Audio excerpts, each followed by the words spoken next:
Sejumlah orang memilih jalan kaki akibat terjebak kemacetan saat keluar gerbang tol Parung Kuda, Sukabumi, Jawa Barat. Kepadatan terjadi akibat banyaknya kendaraan pemudik dan wisatawan yang akan menuju sejumlah lokasi wisata di Sukabumi.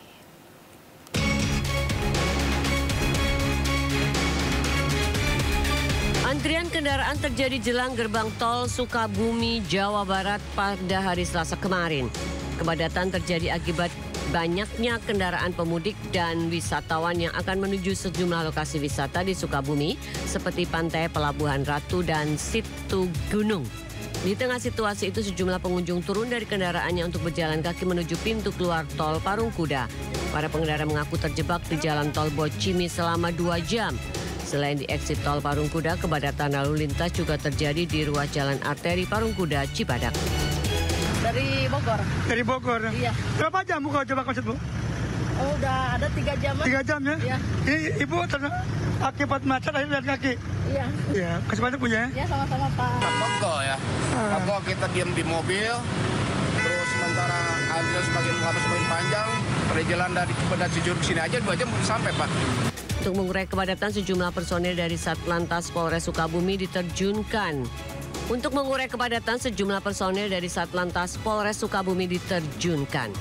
Dari Sukabumi, Jawa Barat, Budi Setiawan, iNews melaporkan. Libur hari ketiga Lebaran 2025, selain bersilaturahmi ke rumah saudara dan kerabat, masyarakat Jabodetabek juga memanfaatkan libur Lebaran untuk rekreasi bersama keluarga ke tempat wisata. Sejumlah tempat wisata di Jakarta menjadi destinasi favorit pengunjung seperti Ragunan, Taman Mini, dan juga Dufan.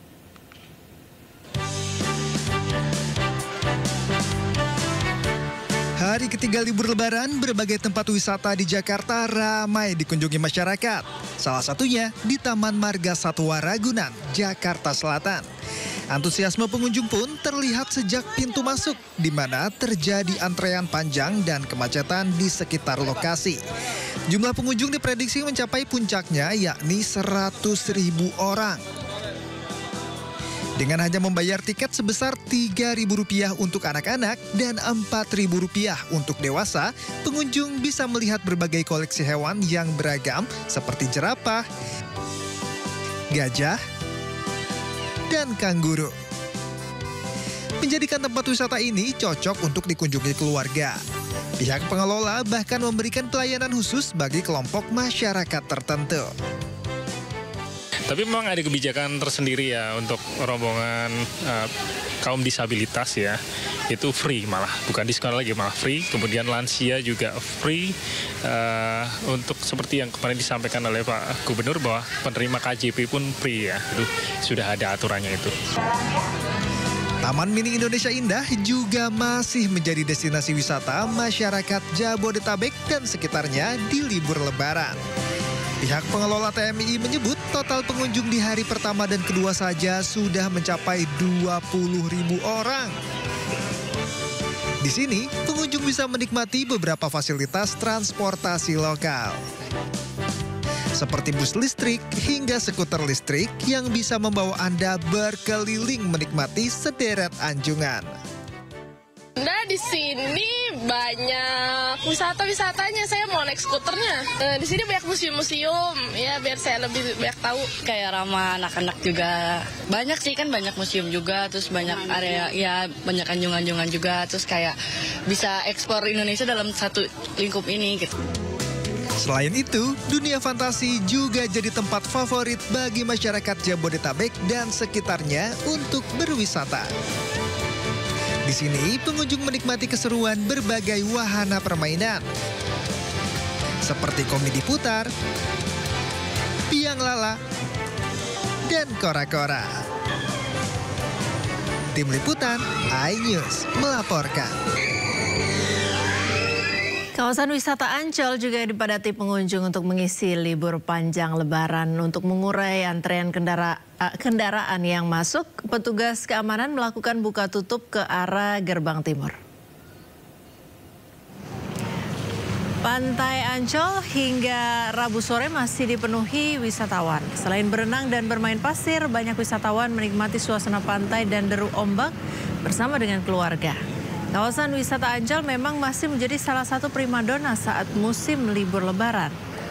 Selain jarak yang cukup dekat, harga tiket terjangkau juga menjadi pilihan. Mayoritas pengunjung yang datang mengajak buah hati mereka untuk mengisi liburan.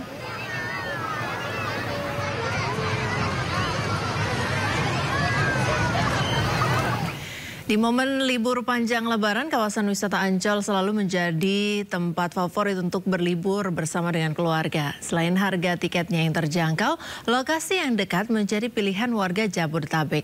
Untuk mengetahui suasana terkini di sana, kita sudah terhubung dengan rekan Ismalia Meidasari. Selamat sore, Ismalia. Ya, Ismalia, bagaimana kondisi terkini di Ancol? Ya, selamat sore Priska dan juga pemirsa. Saat ini di kawasan Pantai Ancol tempat kami melaporkan sangat dipenuhi sekali oleh para pengunjung.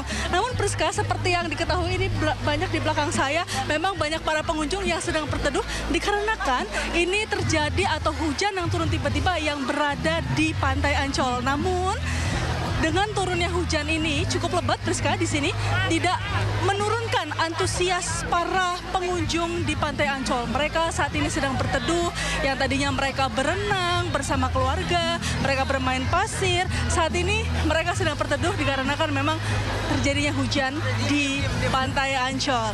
Priska dan juga pemirsa, kawasan Ancol memang ini menjadi salah satu primadona atau tempat favorit untuk masyarakat yang hendak menghabiskan liburnya.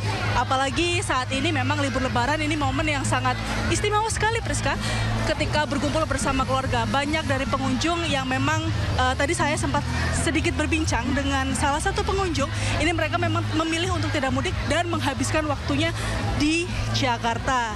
Priska dan juga pemirsa, di kawasan Taman Impian Jaya Ancol atau kawasan wisata Taman Impian Jaya Ancol ini memang banyak sekali wisata-wisata yang dapat dikunjungi, salah satunya di Pantai Ancol, dan juga ada bisa juga bermain wahana di Dufan dan juga bisa melihat ikan-ikan laut di SeaWorld. Namun di Pantai Ancol ini memang salah satu tempat yang menjadi favorit dikarenakan memang kalau kita tahu ombak di Pantai Ancol ini adalah ombak yang tenang, sehingga mereka memilih mengajak keluarganya, mengajak anaknya untuk berenang di Pantai Ancol. Dan sebagai informasi juga, Priska dan juga pemirsa, untuk jumlah pengunjung di hari Lebaran ketiga ini, pengunjung di Pantai Ancol ini cukup naik, Priska, dari hari kedua, karena memang berdasarkan informasi pada hari kedua ini di jam 2, ini hanya 42.000 pengunjung. Namun hingga hari ini, di jam 3 tadi, ini sudah mencapai 60.000 pengunjung, sehingga terjadinya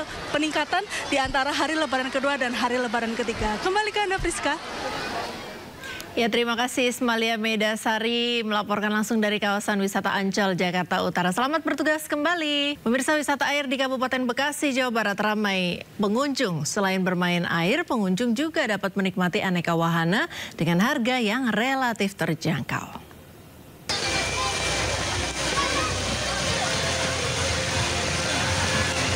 Seperti inilah suasana di lokasi wisata air Transera Waterpark yang berada di kawasan Harapan Indah, Desa Setia Asih, Kecamatan Tarumajaya, Kabupaten Bekasi, Jawa Barat. Pengunjung yang mayoritas warga Jabodetabek datang memanfaatkan waktu libur bersama keluarga. Di lahan seluas 6 hektar lebih ini, para pengunjung menikmati wisata air di area wahana yang sudah disediakan, seperti seluncur air, wahana ombak, tangga loma rainbow, dan masih banyak lagi. Meskipun diguyur hujan, lokasi wahana air Transera semakin ramai oleh para pengunjung yang datang. Saya juga dari Depok, karena di Depok udah terlalu sering saya ke sana ya, jadi mau coba hal yang baru lagi. Ada apa aja di sana, Pak? Di sini. Wisata airnya? Di sini ada kolam anak yang cukup lumayan besar, ada kolam arus, ada kolam ombaknya juga. Banyak di sini kolam wisata airnya yang beragam. Libur Lebaran hari kedua plus Lebaran ini mengalami kenaikan. Kita pengunjung hari ini sampai 2.000 pengunjung. Alhamdulillah, di luar dugaan tadi pagi hujan, nyata berangsur-angsur rame. Sampai hari ini, siang ini kita pengunjung sudah senang dengan bahagia, mereka berenang dengan keluarga, sangat senang sekali di Transera Waterpark. Harga tiket masuk ke wahana air Transera Waterpark ini mulai dari Rp80.000 hingga Rp125.000. Dari Kabupaten Bekasi, Jawa Barat, Ahmad Jauhari Lutfi, iNews melaporkan. Pemirsa, masyarakat memanfaatkan momen libur Lebaran dengan mengunjungi sejumlah tempat wisata seperti di Pantai Pangandaran, Jawa Barat dan juga Pantai Carita, Pandeglang, Banten yang masih menjadi favorit tujuan wisatawan.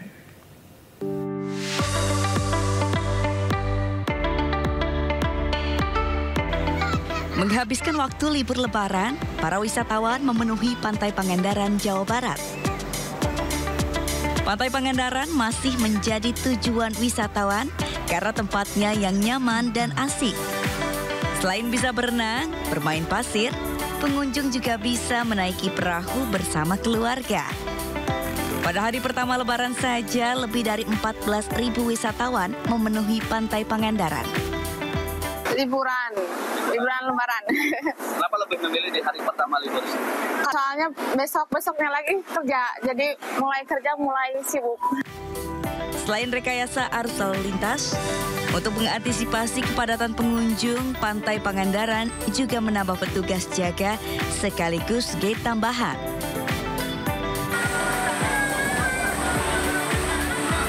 Curah hujan tinggi tidak menyurutkan niat pengunjung untuk berwisata ke Pantai Carita, Pandeglang, Banten. Pada libur kedua Lebaran, para wisatawan mulai dari anak-anak hingga orang dewasa tumpah ruah di bibir pantai. Lebih enak pantainya, banyak ombaknya, banyak pasirnya. Terus ini kan cuaca hujan, Bu.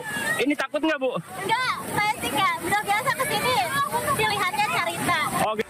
Dalam sehari saja sudah lebih dari 10.000 pengunjung yang mengunjungi Pantai Carita. Diperkirakan kunjungan wisatawan akan terus meningkat hingga 6 April mendatang. Tim Liputan iNews melaporkan. Pemirsa, selain pantai, kebun binatang juga bisa menjadi salah satu tujuan wisata yang ramah keluarga. Di Bandung dan Surabaya, bahkan di Lampung, Taman Marga Satwa dipadati ribuan wisatawan.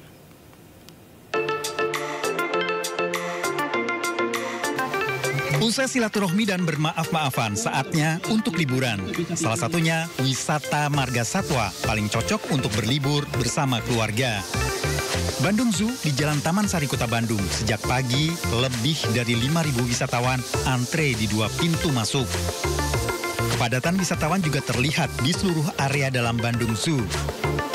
Pengunjung berkeliling melihat satwa atau sekedar gelar tikar makan bersama keluarga.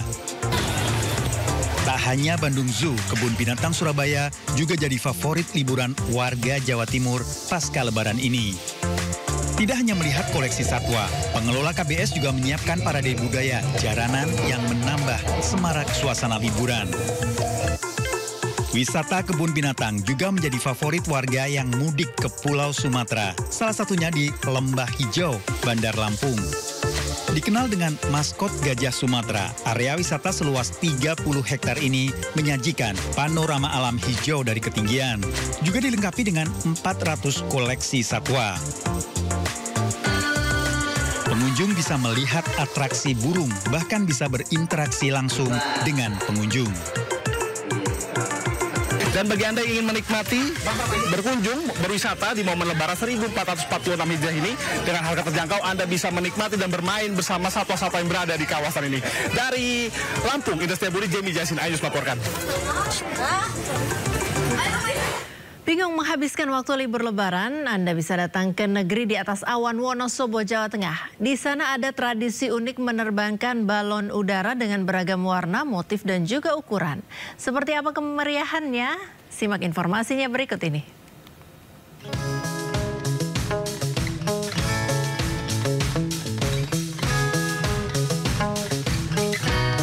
Ribuan orang berkerumun di lapangan desa Candiyasan, Kecamatan Kertek, Kabupaten Wonosobo, Jawa Tengah untuk menyaksikan penerbangan balon udara berbagai motif. Tak hanya dari Wonosobo, penonton juga datang dari berbagai daerah di Indonesia. Sedikitnya 35 balon udara diterbangkan. Pesertanya tak hanya kelompok dari Desa Candiasan saja, namun kelompok penerbang balon udara dari berbagai desa di Wonosobo juga hadir. Dengan latar belakang gagahnya Gunung Sindoro dan Gunung Sumbing, atraksi balon udara ini mampu menyihir para pengunjung bahkan dari luar Jawa. Iya, soalnya lewat VIP TikTok terus kan, jadi saya dan saudara saya memutuskan untuk datang ke Wonosobo. Baru pertama kali atau udah pernah lihat balon udara sebelumnya? Pertama kali. Baru pertama kali. Baru pertama kali. Iya. Terus kami juga excited karena di Papua itu sebelumnya tidak pernah ada festival seperti ini. Jadi kami senang gitu. Jadi kayak pas kebetulan ini kan lewat terus di FYP TikTok kami. Jadi ya sebisa mungkin kami menyempatkan diri untuk mengikuti festival ini. Karena ya seru juga. Riuh rendah penonton terjadi ketika salah satu tali balon udara tak sengaja terputus hingga balon akhirnya lepas tak terkendali.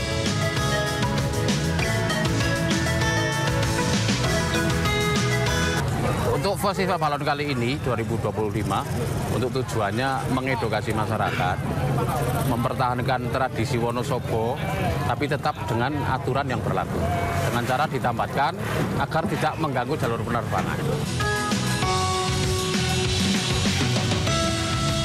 Untuk menjaga keselamatan lalu lintas udara, balon udara ini ditambatkan dengan tali maksimal 150 meter saja.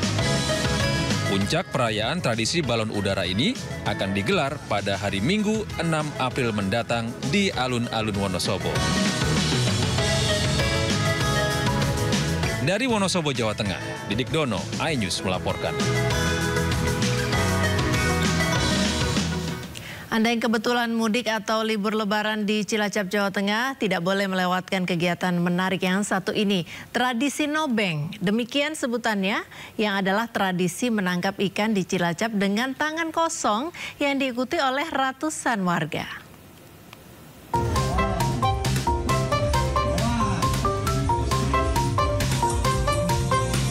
Pemirsa, ada banyak kegiatan yang bisa Anda lakukan bersama keluarga untuk mengisi libur lebaran. Tapi yang satu ini kayaknya Anda harus coba deh. Namanya tradisi nobeng di Cilacap, Jawa Tengah. Bukan nobeng alat perkakas itu ya. Nobeng ini tradisi menangkap ikan di dalam kolam dengan tangan kosong. Ikan yang disebar panitia di dalam kolam ini sebanyak 1 ton. Jenisnya pun beragam, mulai dari ikan lele, mujair, ikan mas. Pokoknya yang nggak ada cuma ikan asin deh. Jumlah ikan yang tidak sebanding dengan banyaknya peserta jadi tantangan perlombaan ini. Kondisi kolam yang berlumpur juga bikin lomba makin asyik. Ya, anggap aja lah skincare alami. Ya, mudah-mudahan karena komiden terus berlanjut dan maju terus pantang mundur. Ini merupakan kegiatan dalam rangka silaturahmi yang diselenggarakan antara Taruna dan komiden Desa Bolang untuk memperingati Hari Raya Idul Fitri. Kami sering menyelenggarakan kegiatan. Ratusan peserta ikut nobeng ini berlomba-lomba mendapatkan hadiah uang tunai sebagai hadiahnya. Menang nobeng dilihat dari banyaknya ikan yang didapat atau berat ikan. Gimana? Seru kan? Dari Cilacap, Jawa Tengah, Heri Susanto, iNews melaporkan. Pemirsa, puas berwisata, saatnya berburu oleh-oleh. Bagi Anda yang berada di wilayah Jawa Tengah, khususnya di Pekalongan, ada tempat oleh-oleh sekaligus edukasi yang bisa dikunjungi. Lokasinya ada di Kampung Batik Wiradesa. Pembeli tidak hanya disuguhi beragam produk batik khas pesisir, tapi juga bisa melihat langsung proses pembatikan yang dilakukan dengan cara tradisional.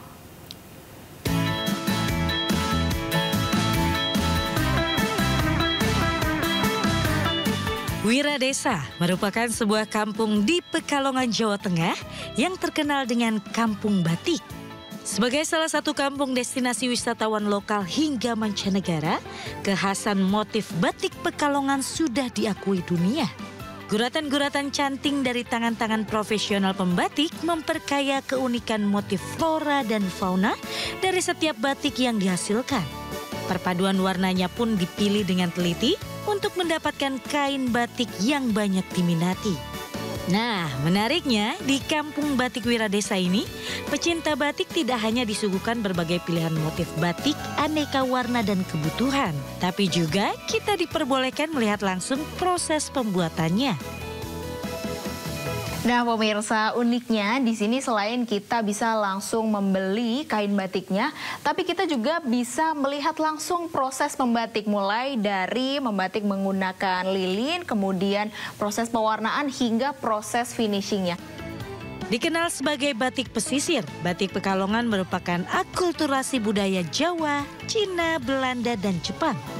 Dan khusus di rumah batik ini, ada produk masterpiece yang pembuatannya dipastikan spesial karena hanya akan dimiliki oleh satu orang. Karenanya, harga yang ditawarkan juga cukup prestisius, mulai dari 1 juta hingga ratusan juta rupiah. Sangat sebanding dengan penentuan kain yang salah satunya dari serat sutra. Batik sebagai masterpiece of product. Jadi betul-betul one piece, one product. Di mana kita menggunakan canting 0. Canting yang paling halus dalam pembuatan batik, kemudian desain khusus, dan dibuat one piece, one product. Satu proses, satu produk untuk satu orang. Bagi para pecinta batik, batik Pekalongan bukan hanya selembar kain bermotif, tapi juga warisan budaya Indonesia. Nah pemirsa, ini dia hasil jadi batiknya, cantik banget bukan? Setelah tadi sudah melalui beberapa proses dan kita juga bisa lihat langsung, sekarang sudah bisa langsung kita bawa pulang. Jadi selain bisa dapat oleh-oleh, kita juga bisa dapat pengalaman baru dan tentunya sekaligus melestarikan budaya asli Indonesia. Dari Pekalongan, Jawa Tengah, Jen Cahyani bersama juru kamera Raga Firdaus melaporkan. Dadah! Pemirsa, sebuah ambulans desa nekat menerobos kemacetan dengan menyalakan sirine. Ambulans yang diberhentikan polisi ini ternyata tidak membawa pasien, melainkan membawa penumpang yang diduga merupakan wisatawan. Satu KR ambulans yang tidak membawa pasien, namun rotator dan sirine dinyalakan. Ambulans ini diberhentikan petugas kepolisian di gerbang tol Parungkuda, Kabupaten Sukabumi karena berupaya menerobos kemacetan dengan menyalakan sirenenya. Eits, bukan tanpa alasan. Meskipun menyalakan sirene, namun ternyata ambulans ini tidak sedang mengangkut pasien. Malahan mengangkut sejumlah orang yang diduga hendak liburan. Waduh. Diberi arahan dan... Nah, ketika ditanyai petugas sih, dalihnya mau menjenguk keluarganya yang dirawat di rumah sakit. Tapi tetap aja salah ya, karena peruntukan ambulans kan untuk orang yang sakit atau dalam keadaan darurat. Memuat barang atau orang yang tidak atau bukan haknya. Itu kan ambulans untuk yang sakit atau yang emergensi lainnya, dipakai untuk nengok atau dipakai keluarga. Maka untuk tindakannya kami dikembalikan aja. Emang sih di pekan Lebaran ruas-ruas jalan ini padat dengan kendaraan yang menuju ke tempat wisata. Tapi ingat ya, jangan sampai kita menyalahi aturan. Kan baru juga maaf-maafan. Dari Sukabumi, Jawa Barat, Budi Setiawan, iNews melaporkan.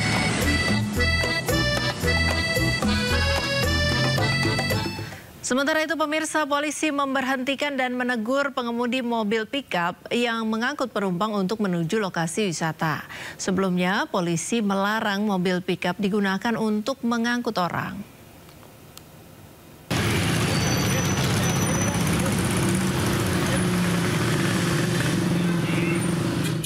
Sejumlah mobil bak terbuka yang kedapatan membawa penumpang diberhentikan polisi di perempatan Combro, Purwakarta, Jawa Barat.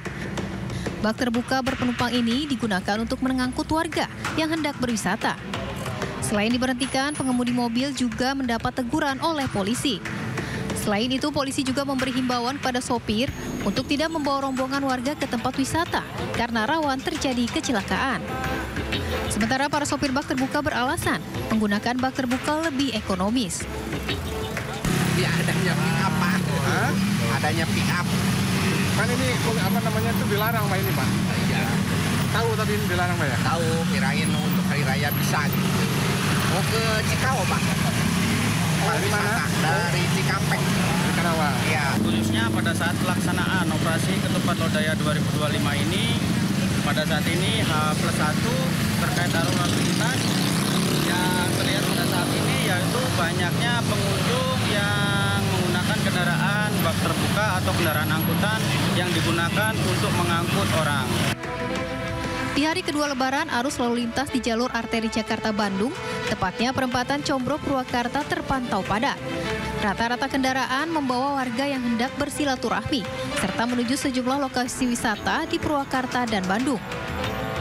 Guna mencegah kemacetan, polisi melakukan rekayasa arus lalu lintas dengan pengalihan dan buka tutup secara situasional. Diperkirakan kepadatan arus wisata di jalur arteri Purwakarta masih akan berlangsung hingga berakhirnya cuti bersama libur Lebaran. Dari Purwakarta, Jawa Barat, Irwan Ainus melaporkan. Diduga tak tahu jalan dan kelelahan, satu unit minibus pemudik nyasar masuk jalur motor di Jembatan Suramadu arah Bangkalan, Jawa Timur. Polisi pun mengimbau pemudik untuk beristirahat jika merasa kelelahan.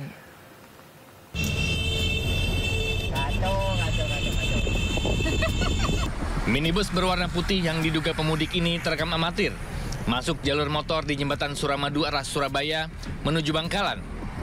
Akibatnya, laju motor yang melintas pun menjadi terganggu hingga terjadi hambatan.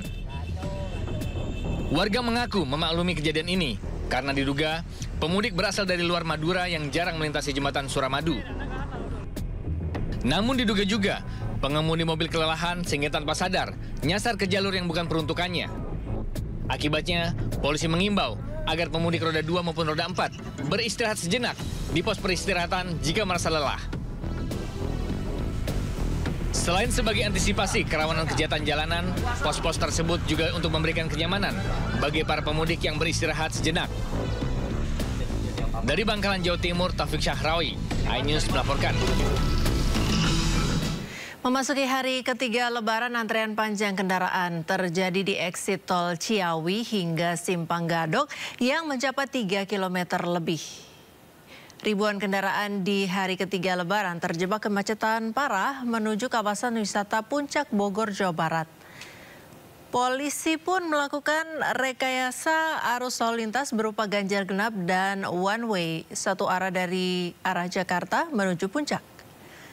Ramainya kendaraan ini karena banyaknya masyarakat yang ingin berlibur serta bersilaturahmi dengan sanak keluarganya di kawasan wisata Puncak Cisarua, Bogor. Petugas memperkirakan kepadatan kendaraan akan terus mengalami peningkatan hingga memasuki hari Jumat dan Sabtu mendatang.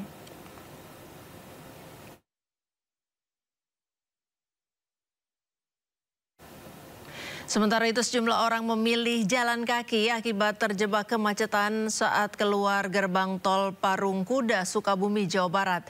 Kepadatan terjadi akibat banyaknya kendaraan pemudik dan wisatawan yang akan menuju sejumlah lokasi wisata di Sukabumi.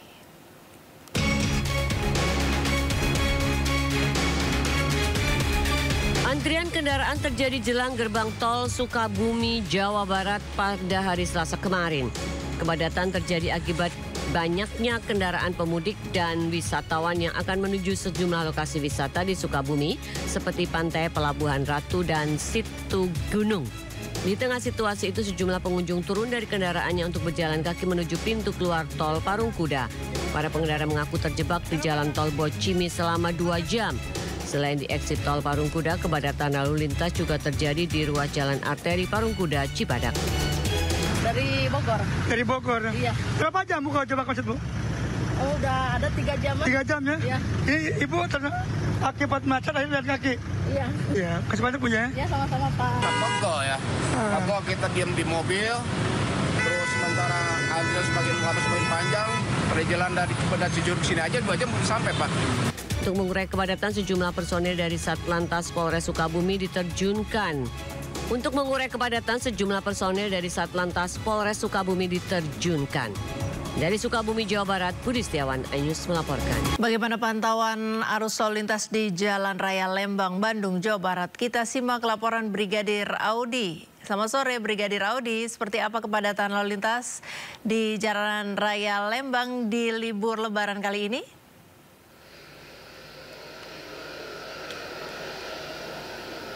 Ya baik, terima kasih Priska dan selamat sore pemirsa. Saat ini saya tepat berada di Jalan Raya Lembang, Bandung, Jawa Barat. Kondisi arus lalu lintas pada sore hari ini dalam situasi ramai padat dengan dominasi kendaraan berplat lokal dan juga berplat luar Jawa Barat. Ya, untuk situasi arus lalu lintas menurut pantauan udara kami dari Jalan Raya Lembang yang akan menuju Jalan Setiabudi dalam kondisi ramai padat dan sesekali terjadi pelambatan kecepatan di simpang 3 Terminal Ledeng arah bawah akibat pergantian arus kendaraan dari 3 arah di titik ini. Dan dari arah Setiabudi menuju Lembang juga dalam situasi ramai padat, namun tetap antisipasi sesekali mengalami kepadatan dikarenakan keluar masuknya kendaraan dari tempat wisata di kawasan ini dan juga terdapat satu lajur di kawasan ini baik yang akan menuju atas ataupun bawah. Selanjutnya dari Sersan Barjuri dan Sukajadi yang akan mengarah ke Setiabudi dalam kondisi relatif lancar, namun tetap antisipasi adanya aktivitas pejalan kaki yang seringkali berlalu lalang dan keluar masuk kendaraan dari pusat perbelanjaan maupun keluar masuk kendaraan dari Terminal Ledeng. Dan untuk kondisi terkini dari Jalan Pasupati yang akan menuju Cipaganti dalam situasi ramai lancar dan ketersendatan hanya menjelang traffic light dan selepasnya kembali lancar. Dan jika terjadi kepadatan di titik Jalan Raya Lembang ini, maka Satlantas Polresta Bandung akan menerapkan sistem one way ataupun kontraflow yang bersifat situasional. Dan kami informasikan juga bahwa berdasarkan data IRSMS Korlantas Polri, angka kecelakaan lalu lintas di seluruh Indonesia 1 kali 24 jam terjadi 184 kasus laka lantas dengan rincian 28 meninggal dunia, 41 luka berat dan 239 luka ringan. Untuk itu diimbau kepada para peserta lalu lintas agar selalu fokus dalam berkendara.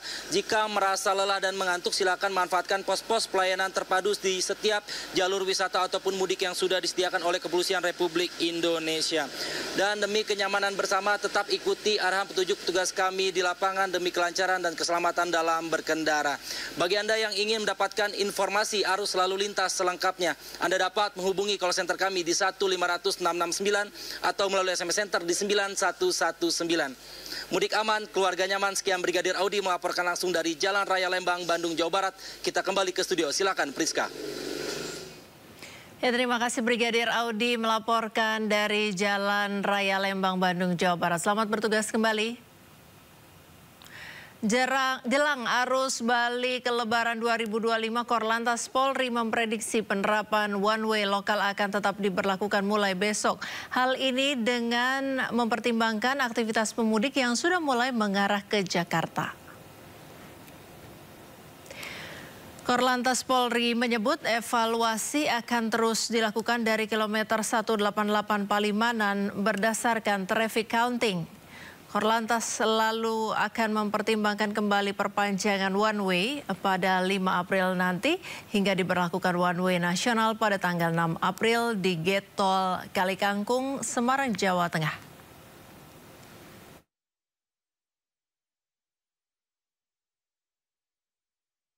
Besok kita akan melakukan kegiatan rekayasa di jalur Jakarta Cikampek, itu yang biasanya kita mengarah ke timur atau ke arah Jawa Tengah dan ke arah Bandung, ini kita balik menuju arah Jakarta.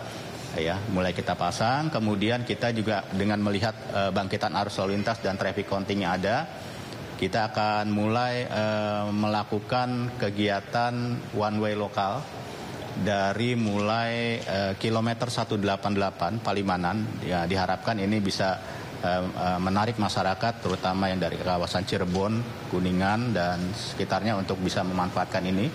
Kemudian apabila terjadi bangkitan arus lalu lintas yang cukup tinggi dari arah timur, dari arah Semarang, kemungkinan di tanggal 5 kita akan memperpanjang one way lokal ini sampai menuju Palijagan. Karena berdasarkan hitungan dari teman-teman pengelola jalan tol, bahwa Pejagan ini salah satu menyumbang bangkitan arus lalu lintas yang menuju arah Jakarta sekitar 20%. Puncak arus balik Lebaran 2025 diprediksi akan terjadi pada 6 dan 7 April mendatang. Sejumlah skema dan rekayasa lalu lintas pun disiapkan untuk mengantisipasi puncak arus balik nanti. Dan untuk mengetahui lebih jauh terkait penanganan antisipasi puncak arus balik Lebaran, sudah bergabung dengan kita Jubir Kemenhub dan juga Wakil Ketua Pemberdayaan dan Pengembangan Wilayah Masyarakat Transportasi Indonesia, Bapak Joko Setiowarno. Ya, selamat sore Pak. Selamat sore, Mbak Priska. Ya, Pak Joko. Ya. Ya Pak Joko, ini kapan prediksi puncak arus balik lebarannya? Betul tanggal 6 dan 7? Ya biasanya itu orang kalau balik itu dia 1 hari sebelum bekerja sudah sampai di tempat tinggalnya ya. Jadi kan masuknya itu rata-rata tanggal 8, tanggal 7 berarti puncaknya tinggal 5 dan 6 ya. Tapi ini juga korelasinya ada hubungannya dengan kalau di Jawa itu mudik lebaran ketupat. Nah ini bisa barengan juga ini. Biasanya mudiknya itu arus baliknya itu tidak begitu lamanya, cutinya cukup lama juga. Ya mudah-mudahan tidak benturan kalau yang mau lebaran ketupat setelah itu agak jauh sekali gitu ya.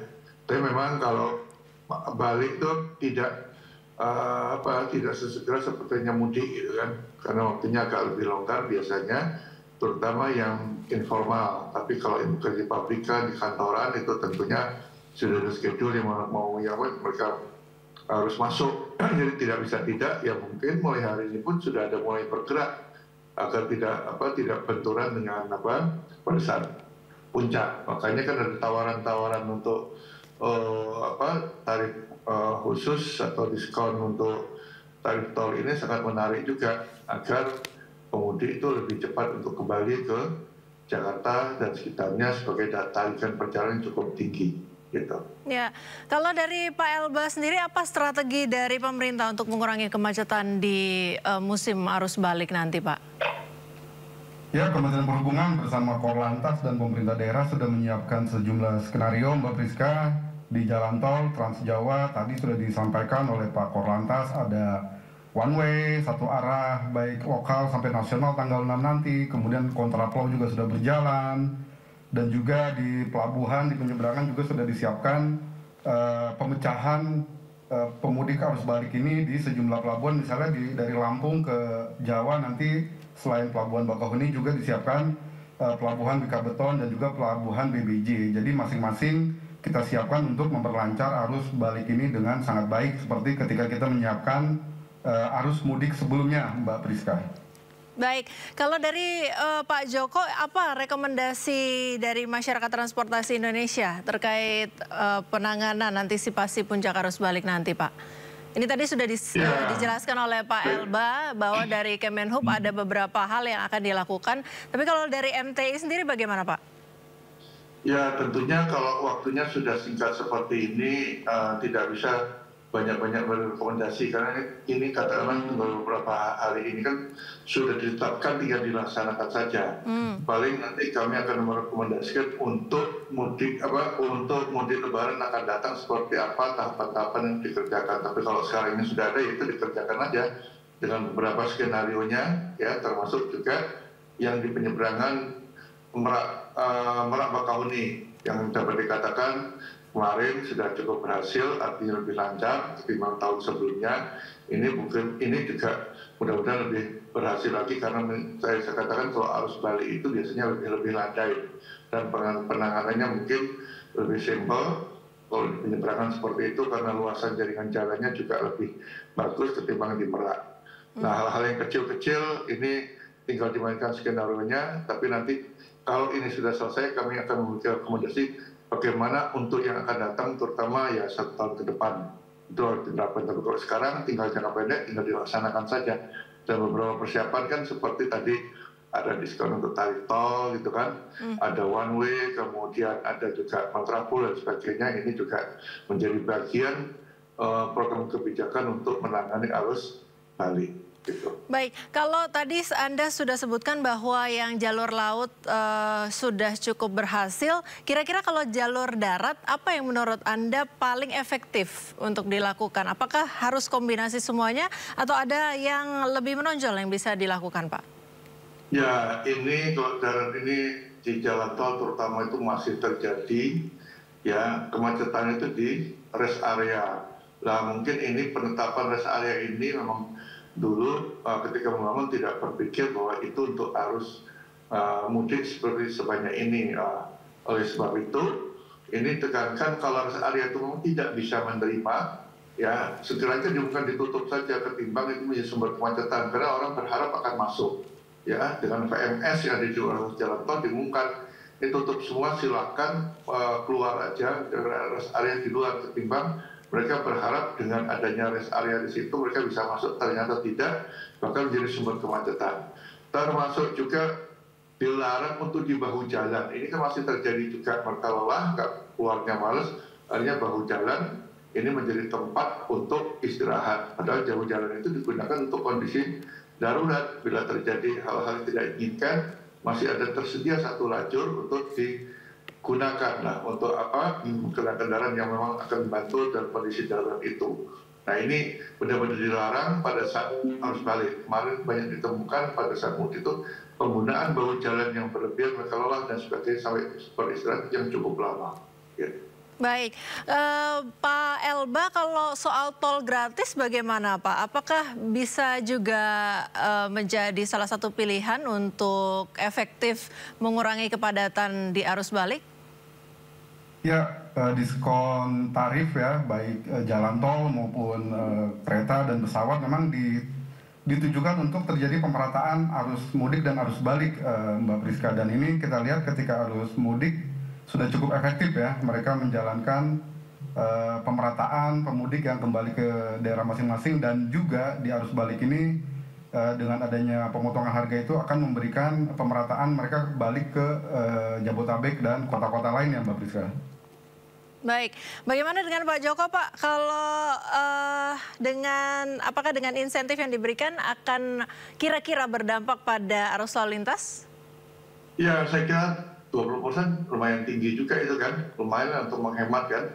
Dari total katakanlah dan Jakarta Surabaya itu hampir 1 juta, kalau dipotong 200.000 agak lumayan juga. Artinya ini menarik juga buat pengguna jalan tol, dan itu juga kemarin terbukti setelah ada WFA juga ada tarikan untuk tarif tol itu, dan cukup landai juga, meskipun mesti ada pada puncaknya itu wajar lah di mana, tapi kan tidak sampai yang berkepanjangan. Justru sebenarnya dihindari itu adalah jalan-jalan non tol ini yang terjadi kemacetannya kayak kemarin ketika harus mudik, jalan tolnya lancar, tapi ketika dia keluar mau ke Purwokerto, nah jalur Tegal Purwokerto ini ada kemandekan seperti itu. Tapi tentunya bukan nanti solusinya buat jalan tol Purwokerto, bukan juga, karena itu buat jalan tol juga membangun juga cukup mahal dan cukup waktu yang cukup besar ya. Artinya kita ke depan perlu ada modifikasi lain atau kebijakan lain yang memang mendorong orang lebih banyak nanti menggunakan angkutan umum. Jadi memang tidak harus didorong menggunakan kendaraan pribadi, apapun punya keterbatasan lah. Jaringan jalan sudah ada ini ya, tol sudah dibuat terhubung semuanya. Beberapa ruas juga yang dua lajur, sebagian sudah menjadi 3 lajur, ada penambahan ya. Kita tahu kemarin beberapa ruas ini juga mungkin tahun depan tolnya itu juga yang 2 lajur akan ditambah menjadi 3 lajur secara bertahap. Ini penambahan kapasitas juga ya. Tapi kita butuh kebijakan yang nantinya orang ya kembali sebelum 2005, dulu kan orang banyak sih menggunakan angkutan umum, ramai di terminal dan sebagainya. Seperti itu yang diinginkan. Memang terbantulah tahun ini itu adanya mudik gratis. Nah itu sangat bantu. Apakah nanti mudik gratis juga ada arus balik yang gratis juga, ini juga menjadi pertimbangan nantinya. Gitu. Baik, kalau dari Pak Elba, bagaimana dengan pengoperasian tol fungsional Pak dan juga skema kontraflow? Apakah ini akan dioptimalkan juga? Ya betul sekali Mbak Priska. Jadi salah satu challenge kita ini di arus balik adalah ketika kita berada di titik spot, kepadatan tinggi, misalnya di jalur Jakarta Cikampek menuju Jakarta, dan dari Cipularang itu ada pertemuan jalan tol. Nah nanti dengan mendekati arus balik, puncak arus balik, kepolisian, Korlantas akan menggunakan tol fungsional JAPEX 2 untuk memecah pemudik dari arah Bandung, dari Tasik, dari Garut, dan lain sebagainya, masuk ke JAPEX 2, Mbak Priska, sehingga tidak terjadi kepadatan di jalur pertemuan Cipularang dan Jakarta Cikampek 1. Dan ini kita yakin akan mengurai kepadatan di jalur jalan tol Jakarta Cikampek menuju Jakarta, Mbak Priska.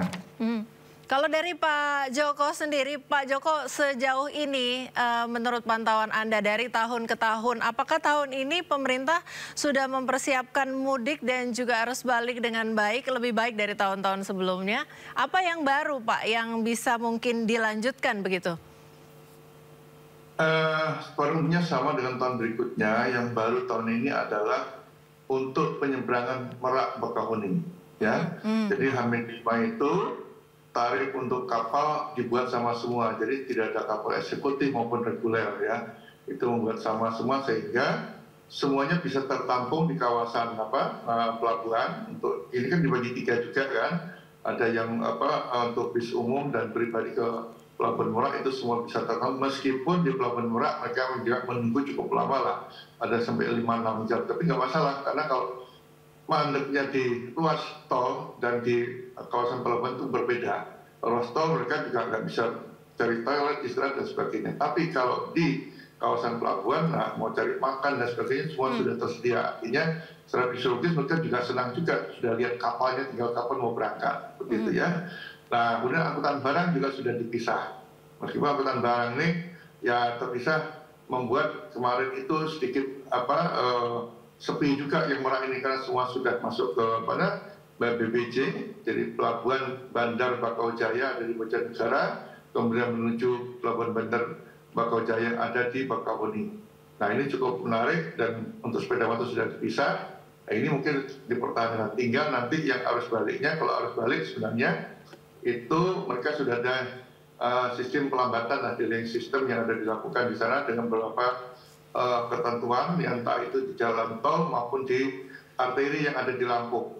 Untuk sementara memang sepeda motor tidak dilewatkan ke Ciwandan, karena jalur Ciwandan ini tahun ini sudah lumayan bagus, karena kami ke sana sampai 3 kali kan, di 3 jalur ini sudah mulus, bersih, tidak berdebu. Kemudian geofencing juga diterapkan sehingga tidak banyak lagi orang berjualan ya di pinggir jalan untuk online itu, tapi masih ada, saya kira sedikit tidak masalah, tapi tidak seperti dulu. Jalannya sudah bersih, tempat penyangganya juga untuk Ciwandan itu juga jauh lebih luas, mereka tidak bisa lama, nggak sampai 1 jam sudah bisa naik kapal, dan ini juga membuat nyaman penggunanya. Saya kira ini perlu dipertahankan ya, tapi dengan mungkin nanti dinamis lah, kalau seandainya orang kosong mungkin barang bisa dimasukkan ke sana. Jadi biar tidak antri panjang juga di Pelabuhan Bojonegara, kemarin agak panjang sedikit di sana. Gitu. Baik, Pak Joko, walaupun ini sudah ada langkah-langkah antisipasi yang sudah disiapkan, tetapi tetap saja harus juga diantisipasi juga kepadatan yang mungkin masih akan terjadi. Nah, kalau volume kendaraan meningkat bisa menyebabkan kelelahan dari pengemudi. Apa yang bisa dilakukan oleh pengemudi untuk antisipasi ini, Pak? Dari pihak pengemudinya ya, Pak ya? Ya, tentunya ini kan himbauan-himbauan untuk menjaga biar tidak lelah itu sudah disampaikan sebelum mudik ya. Media-media banyak menyampaikan apa yang perlu dipersiapkan, jadi jangan memaksakan diri. Mereka juga bisa beristirahat. Bahkan di jalan tol pun beberapa ruas jalan tol punya tempat istirahat loh. Itu mereka bisa istirahat di situ. Untuk apa? Kalau enggak ya bisa keluar. Saya kira di luar jalan tol juga banyak tempat untuk beristirahat. Jadi jangan memaksakan diri ya. Ya mungkin kendalanya kuat dari pengemudi ini, karena faktor pengemudi sangat dominan sekali terjadinya kecelakaan. Ya. Untuk roda 2 juga harus lebih berhati-hati ya, karena kita ketahui masih belum ada jalan yang berubah ya di jalan arteri, apalagi penerangan jalan. Nah ini juga memang kemarin itu keterlambatan juga, meskipun anggarannya ada tapi turunnya ke bawah itu lambat sehingga tidak bisa tertangani semuanya. Jadi kehati-hatian penggunaan roda 2 maupun roda 4 ini perlu ya. Baik, kalau dari pihak Kemenhub sendiri ada catatan khusus Pak untuk para pemudik?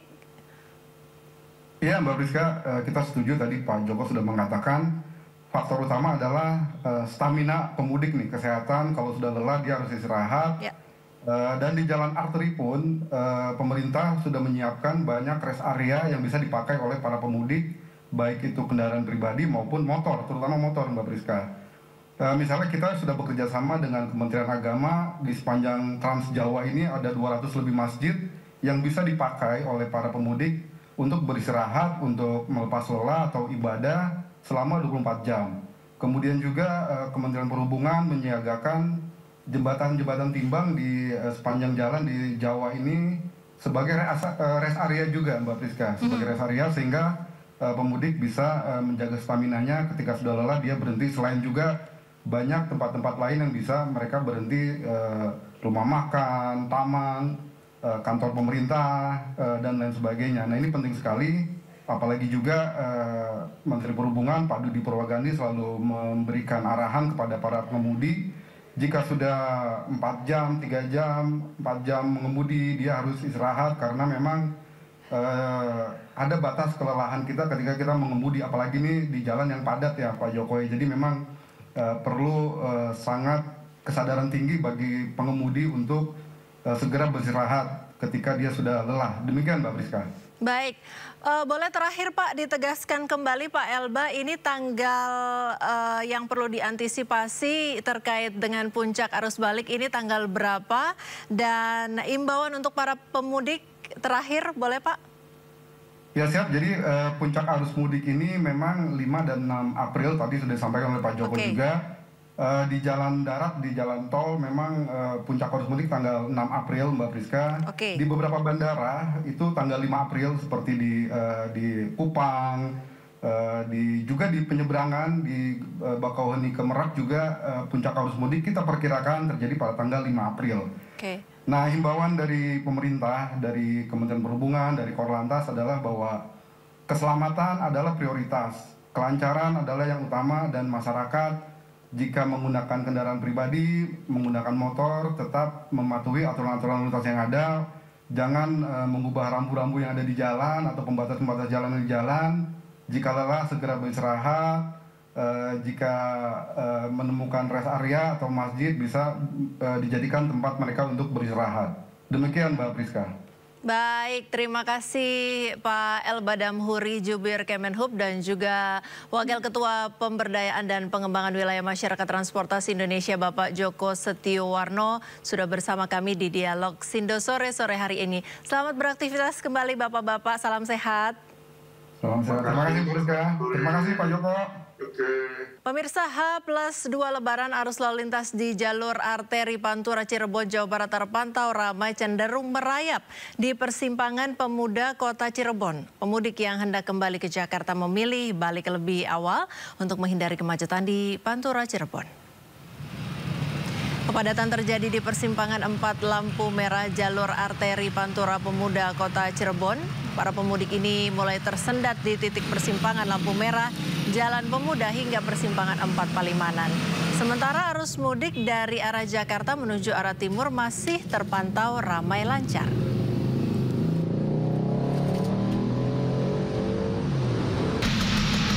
Sementara itu pemirsa, situasi arus lalu lintas di jalur selatan Lingkar Gentong terpantau ramai lancar. Volume kendaraan dari arah Tasik menuju Garut terlihat menurun. Di jalur selatan Lingkar Gentong Tasikmalaya, Jawa Barat terpantau ramai lancar di hari H+2 Lebaran. Kendaraan didominasi oleh mobil pribadi dan sepeda motor serta bus antar kota provinsi. Jumlah kendaraan yang melintas dari arah Bandung menuju Gentong Tasikmalaya hampir dari 80.000 kendaraan sampai H+1. Puncak arus balik wilayah Gentong diprediksi terjadi pada tanggal 6 sampai 8 April 2025. Diimbau bagi para pengendara roda 2 maupun roda 4 untuk selalu waspada dan berhati-hati jika nantinya melintas di jalur selatan khususnya Lingkar Gentong karena banyak jalanan yang berliku dan naik turun sehingga rawan terjadi kecelakaan.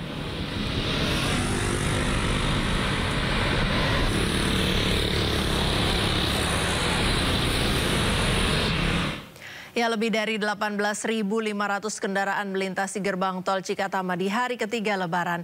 Arus balik Lebaran di Cikatama masih ramai lancar. Jumlah kendaraan yang melintasi gerbang tol Cikatama sebanyak 18.522 kendaraan pada shift pertama.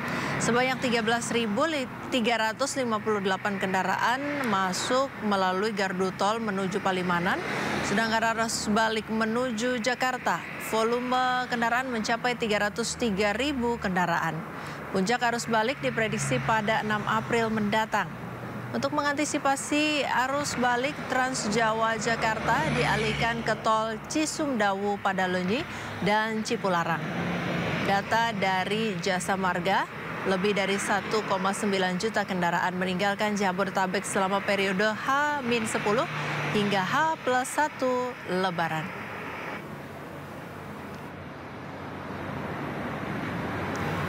Arus balik Lebaran ruas jalur tol Layang MBZ dan tol Jakarta Cikampek ramai lancar di kedua arah. Volume kendaraan lebih tinggi dari arah Jakarta menuju Jawa Barat, Jawa Tengah dan Jawa Timur melalui gerbang tol Cikatama. Memasuki H+3, lalu lintas arus balik di jalur tol Jakarta Cikampek kilometer 47 dan 48 terpantau ramai dan lancar dari kedua arah, baik menuju Jakarta maupun sebaliknya arah gerbang tol Cikatama. Sementara arus balik kendaraan yang hendak menggunakan tol Layang MBZ didominasi kendaraan kecil atau kendaraan pribadi. Belum ada lonjakan arus balik. Arus kendaraan lebih ramai datang dari arah Jakarta menuju Cikampek. Lalu lintas didominasi kendaraan pribadi, mayoritas mudik lokal dan menuju lokasi-lokasi wisata. Korlantas telah mempersiapkan mekanisme arus balik Lebaran jika terjadi kemacetan parah.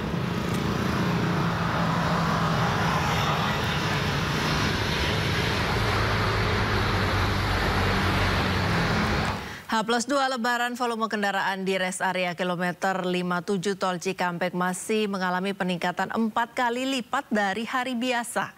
Kepadatan terjadi di pintu masuk ke rest area. Rest area kilometer 57 selalu menjadi pilihan bagi masyarakat untuk beristirahat sejenak, terutama di musim libur hari raya kilometer 57. Selalu mengalami lonjakan pengunjung. H+2 Lebaran masih ada peningkatan jumlah volume kendaraan yang masuk di rest area 57. Ketersendatan terjadi di pintu masuk rest area. Berdasarkan informasi dari pihak pengelola kilometer 57, kenaikan terjadi 4 kali lipat dari hari biasa. Diketahui rest area 57 baru bisa dikatakan mengalami lonjakan kendaraan jika kendaraan yang masuk ada di angka sekitar 20 hingga 25 ribu per harinya.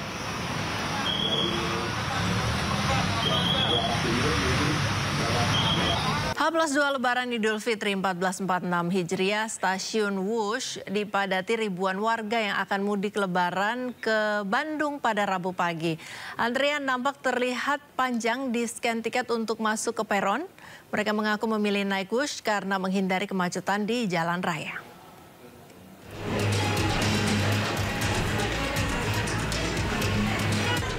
Pemudik silih berganti memadati stasiun kereta cepat Wush di stasiun Halim, Jakarta Timur. Kepadatan calon penumpang terlihat pada antrian scan tiket untuk masuk ke peron stasiun.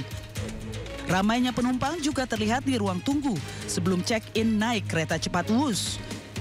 Mereka memilih mudik 2 hari pasca Lebaran dengan kereta cepat Wush. Tujuannya untuk menghindari kepadatan dan kemacetan jika mudik menggunakan transportasi lain saat Lebaran. Saya mau ke Bandung, tepatnya ke Arca-Manik. Mau ngapain tuh?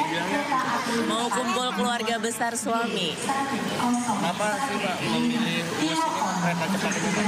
Karena biar lebih cepat sampai, karena pengalaman tahun lalu saya kena macet di Cipularang sampai 6 jam sampai 8 jam gitu.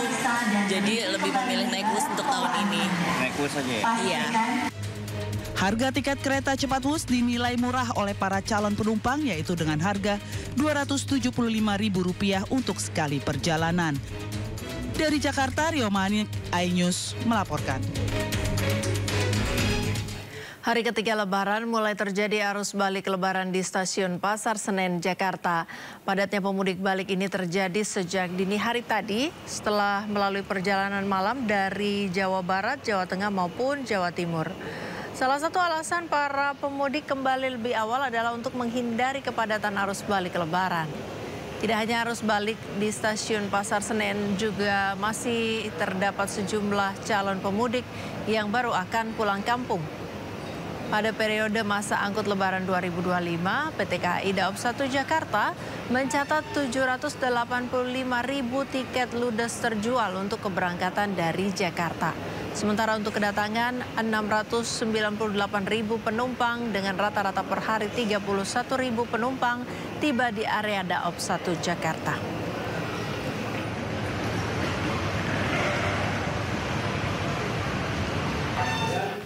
Ya, untuk mengetahui situasi terkini arus balik mudik Lebaran H+2 di Stasiun Pasar Senen, Jakarta, sudah ada rekan Naura Syafikah.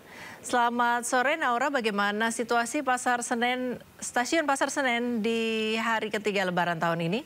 Dan juga pemirsa, di hari ketiga Lebaran ini terpantau untuk stasiun Pasar Senen masih ramai oleh para pemudik yang akan kembali ke kampung halamannya. Dan jika kita lihat dari data yang diberikan dari Daob 1 Jakarta, ini keberangkatan stasiun Pasar Senen pada hari ini di tanggal 2 April, ini sejumlah 25.000 penumpang akan berangkat dari stasiun Pasar Senen. Dan untuk tingkat okupansinya ini mencapai di 100%. Dan jika kita lihat untuk antrian, ini memang beberapa loket ada yang pemudik yang sudah mengantri untuk mencetak tiket yang sudah mereka pesan dari jauh-jauh hari.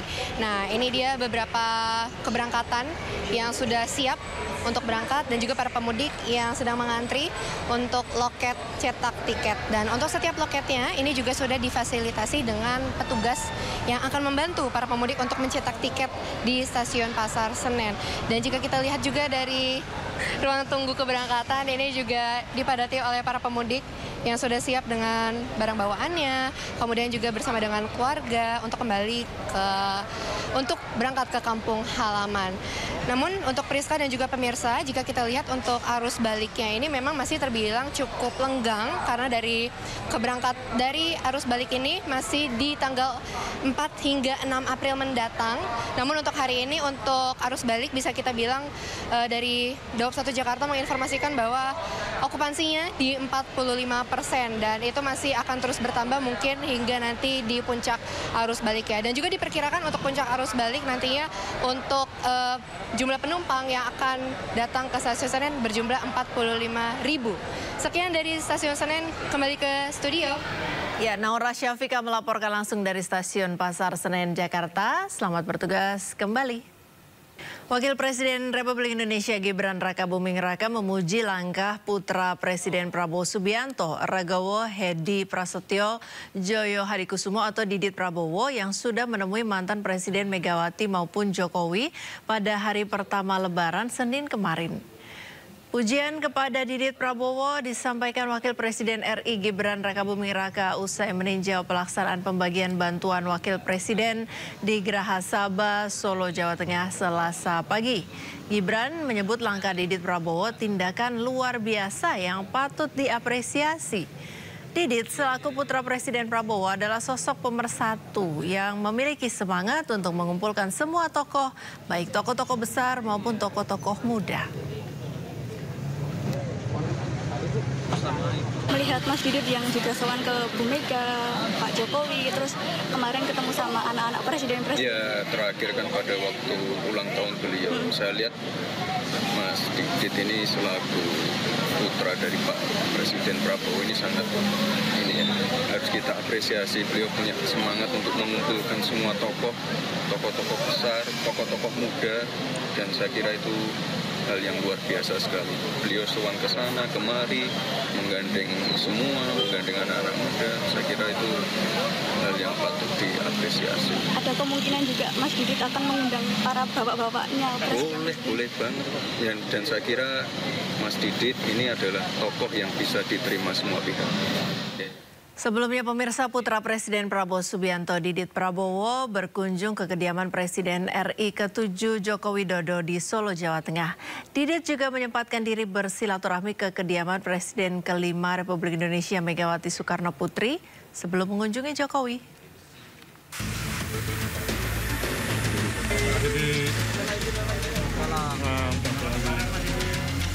Putra Presiden Prabowo Subianto, Ragawo Hedi Prasetyo Joyo Hadikusumo atau Didit Prabowo berkunjung ke kediaman Presiden ke-7 RI, Joko Widodo.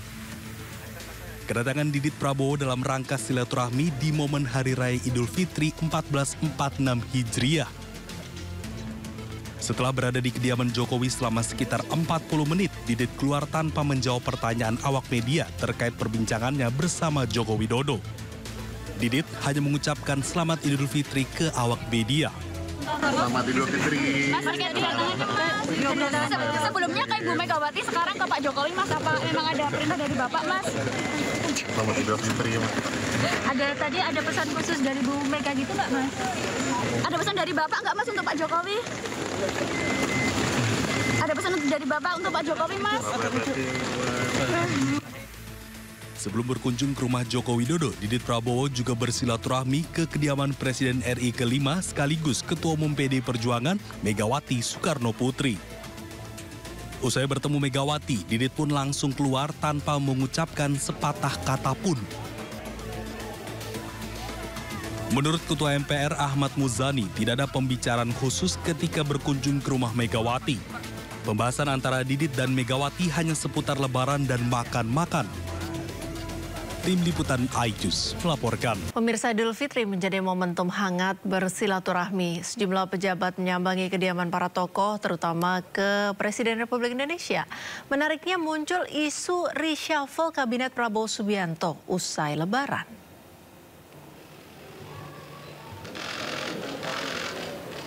Hari Raya Idul Fitri dinilai sejumlah pihak menjadi momentum tepat bagi Presiden Prabowo Subianto untuk mengocok ulang kabinetnya. Prabowo dinilai perlu untuk kembali mengevaluasi kinerja jajarannya di Kabinet Merah Putih. Diketahui saat ini ada sejumlah masalah yang membutuhkan perhatian khusus. Utamanya adalah terkait isu ekonomi, perdagangan hingga ketenaga kerjaan. Jika usai Lebaran reshuffle ini benar-benar terrealisasi, maka akan menjadi reshuffle kedua Kabinet Merah Putih usai melalui 100 hari pemerintahan Prabowo Gibran.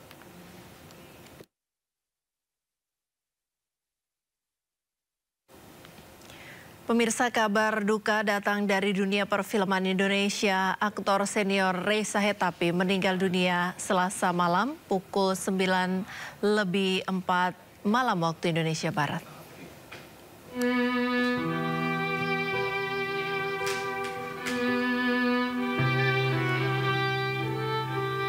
Aktor yang memiliki nama lengkap Ferenc Raymond Sahetapi meninggal di usia 68 tahun usai berjuang pulih dari stroke sejak tahun 2023. Kabar duka tersebut disampaikan oleh Surya Sahetapi, putra sulung almarhum, melalui akun sosial media miliknya.